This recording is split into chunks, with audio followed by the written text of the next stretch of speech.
Buenos días, a continuación haremos la presentación de nuestro parcial número 2 de Medicina basada en la evidencia. Mi nombre es María Paula Torres y junto a mi compañera Sara Saavedra vamos a desarrollar esta investigación. La enfermedad escogida fue el cáncer de páncreas. ¿Por qué? Porque el cáncer de páncreas representa el 7% de todas las muertes por cáncer. Además que las personas con diabetes mellitus tipo 1 tienen 2 veces más probabilidades de padecer cáncer de páncreas. Queremos saber si tener cáncer de páncreas coexistiendo con diabetes mellitus tipo 1 me aumenta la probabilidad de mortalidad por cáncer de páncreas. Siendo nuestra pregunta clínica, ¿tener cáncer de páncreas coexistiendo con diabetes mellitus tipo 1 me aumenta la probabilidad de muerte? Ahora bien, para lograr resolver adecuadamente nuestro problema de investigación, planteamos la siguiente pregunta pico. ¿Cuál es la diferencia en la tasa de mortalidad a 2 años en pacientes adultos con cáncer de páncreas con coexistencia de diabetes mellitus tipo 1, a diferencia de aquellos pacientes que no tienen coexistencia de diabetes mellitus tipo 1? Para esto emplearemos como tipo de estudio un estudio de pronóstico. En nuestra estrategia de búsqueda utilizamos 4 bases de datos. Las primeras dos encontramos de manera exitosa artículos sobre nuestra pregunta problema y en las últimas dos no encontramos absolutamente nada. Estas fueron nuestras palabras y conectores utilizados y utilizamos filtros como en PubMed, que fue Full Test, en la que encontramos 12 artículos y dos nos sirvieron. Y en Embase, que utilizamos filtros como Core Study, en Prospective Study, en la que encontramos 69 artículos y solo 15 nos sirvieron. En las últimas dos, como ya había dicho, no encontramos nada. Finalmente, el artículo seleccionado fue Diabetes mellitus en Pancreatic Cancer Mortality in a Prospective Core of United States Adults. ¿Pero por qué lo escogimos? Primero, responde a la mayoría de los ítems de nuestra pregunta PICOT. Segundo, es un estudio de pronóstico. Tercero, la muestra es grande, fueron 2.953 participantes. Cuarto, el tiempo de seguimiento fue adecuado. Quinto, fue el estudio más completo que se encontró. Y sexto, los autores tienen experiencias en estudios sobre el cáncer. Ya en cuanto a la validez interna, nuestra primera pregunta es: ¿fue representativa la muestra de pacientes? Y primero queremos recalcar que fue un estudio prospectivo de mortalidad hecho por la Sociedad Americana en 1982 hasta 1994. Y ya respondió la pregunta sí, ya que escogieron los participantes de un estudio sobre la prevención de cáncer en el cual participaron 1.184.659 personas en los Estados Unidos. Los participantes realmente fueron escogidos e inscritos por 77.000 voluntarios alrededor de Estados Unidos, quienes estos participantes tuvieron que completar un formulario en el que había una sección sobre la historia personal de la enfermedad, en la que se incluía diabetes y también pues datos personales y familiares. Se terminó escogiendo 2.953 casos fatales de cáncer de páncreas, en el cual se comparó las tasas de mortalidad ajustadas por edad por pacientes con cáncer de páncreas entre los que tenían una historia de diabetes y aquellos que no tuvieron un historial de diabetes. La segunda pregunta es: ¿se clasificaron los pacientes en grupos homogéneos desde el punto de vista del pronóstico? Y la respuesta es sí, ya que se escogieron personas que murieron por cáncer de páncreas y se buscó comparar este desenlace con la presencia o no de diabetes. Se observó también, como ya habíamos dicho antes, la diferencia de tasas de mortalidad y se usaron modelos de riesgos proporcionales como el COTS para calcular los RR y ajustar los factores de riesgos potenciales como la edad, género, raza, etcétera, con la finalidad de evaluar la asociación de diabetes y mortalidad en cáncer de páncreas, haciendo la muestra más homogénea. La tercera es si el seguimiento fue suficientemente completo y la respuesta es sí, ya que pues fue un estudio de cohorte prospectivo, por lo cual se hizo un seguimiento de 12 años hasta que desarrollaron la enfermedad y el desenlace, que en este caso fue la muerte, por lo cual fue un tiempo significativo para hallar los resultados que se querían obtener. Como ya había dicho, se miraron también las tasas de mortalidad. Además, algo importante es que se excluyeron alrededor de 7.405 participantes que murieron durante el primer año de seguimiento en un intento de tratar de limitar el análisis de individuos con diabetes de al menos de un año de duración para reducir la posibilidad de enfermedad oculta en el momento que se hizo la inscripción. También se excluyeron 5.668 que les faltaba información racial y 82.000 que ya tenían cáncer prevalente, haciendo que la muestra fuera más relevante debido a la manera tan minuciosa con la que se escogió. Y la cuarta pregunta sobre validez interna es: ¿los criterios de los resultados fueron objetivos e imparciales? Y la respuesta es sí, debido a que los criterios de este estudio presente pues fueron que tuvieran o no diabetes, asociación con la mortalidad por cáncer de páncreas y factores de riesgos y pronósticos tales como edad, género, raza, tabaquismo, historia familiar de cáncer pancreático, años de educación y masa corporal. Otros aspectos que se tuvieron en cuenta fueron que los eventos de los resultados fueron objetivos y fáciles de medir, y también los investigadores especificaron y definieron claramente sus objetivos para los resultados y los basaron sobre medidas objetivas. Para hacer un correcto análisis de los resultados, la primera pregunta que se plantea es: ¿qué posibilidades hay de que se obtengan los resultados a lo largo del tiempo?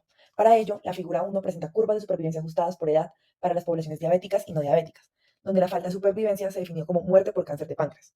La divergencia más rápida de las dos curvas de supervivencia se produjo entre el año 1 y 3, donde el porcentaje de pacientes que murieron en esos años fue considerablemente más alto, a diferencia de los 4 a 12 años siguientes. Es así como la tasa de mortalidad fue mayor en el segundo y tercer año del periodo de seguimiento, 56 personas por 100.000, que en los periodos restantes, que fue de 36 a 37 personas por 100.000. Sin embargo, estas curvas continuaron divergiendo progresivamente durante los 12 años del seguimiento, lo que refleja la desventaja acumulativa de un riesgo constantemente mayor de cáncer de páncreas en la población diabética. Es importante tener en cuenta que las curvas de supervivencia suelen ser más precisas en los periodos tempranos, ya que suelen incluir resultados de más pacientes que en los últimos periodos, por ejemplo, debido a las pérdidas durante el seguimiento.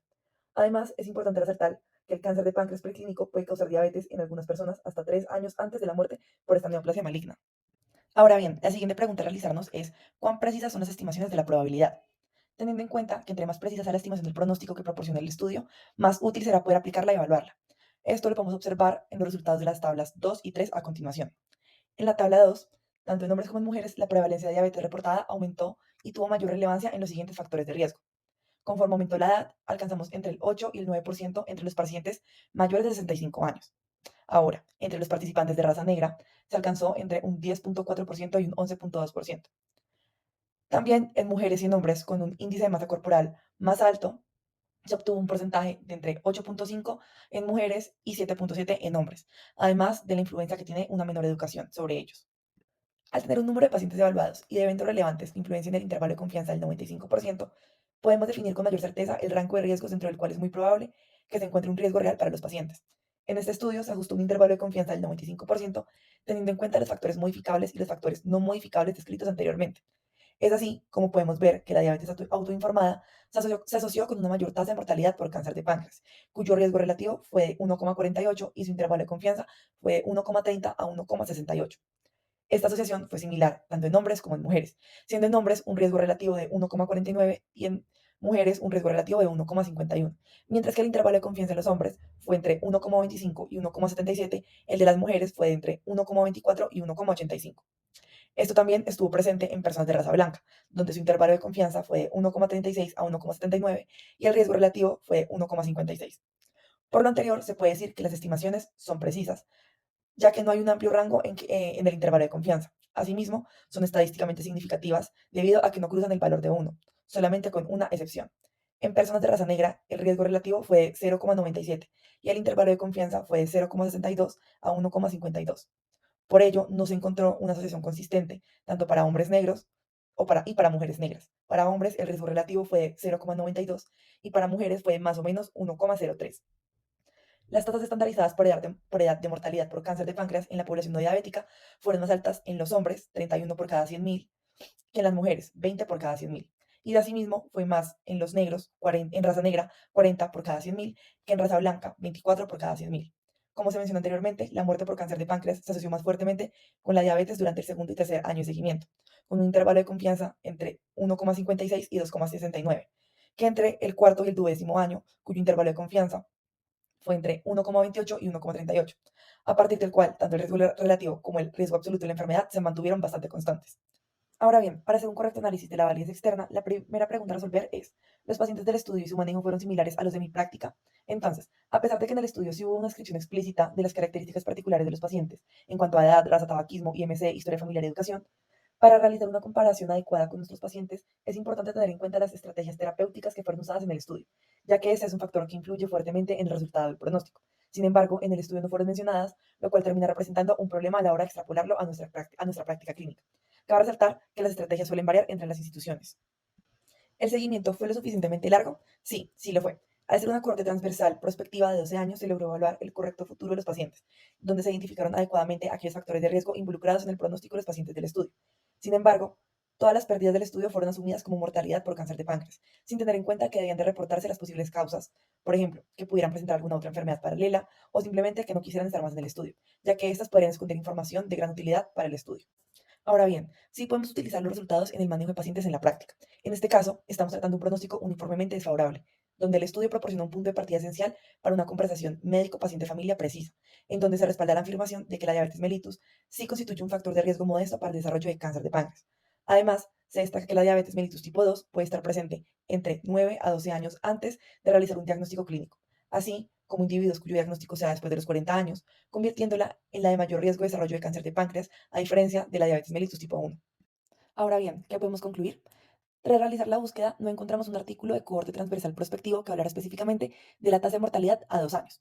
Con la búsqueda, se encontró uno que tuvo una duración de 12 años, dentro del cual se hizo énfasis que la tasa de mortalidad fue mayor en el segundo y tercer año del periodo de seguimiento, estudio que fue usado en el presente trabajo.